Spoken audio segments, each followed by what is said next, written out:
Après cela, Jésus, accompagné de ses disciples, se rendit dans la terre de Judée. Là, il demeurait avec eux et il baptisait. Jean aussi baptisait à Hénon, près de Salim, parce qu'il y avait là beaucoup d'eau, et on y venait pour être baptisé, car Jean n'avait pas encore été mis en prison.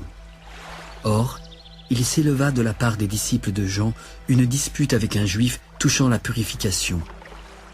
Ils vinrent alors trouver Jean. « Maître, celui qui était avec toi au-delà du Jourdain et à qui tu as rendu témoignage, regarde, il baptise et tous vont à lui !»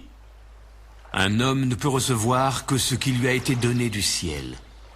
Vous-même m'êtes témoin que j'ai dit, je ne suis pas le Christ, mais j'ai été envoyé devant lui. Celui à qui appartient l'épouse, c'est l'époux. Mais l'ami de l'époux qui se tient là et qui l'entend éprouve une grande joie à cause de la voix de l'époux. Aussi, cette joie qui est la mienne est parfaite. Il faut qu'il croisse et que je diminue. Celui qui vient d'en haut est au-dessus de tous.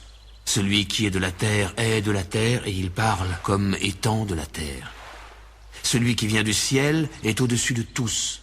Il rend témoignage de ce qu'il a vu et entendu, mais personne ne reçoit son témoignage.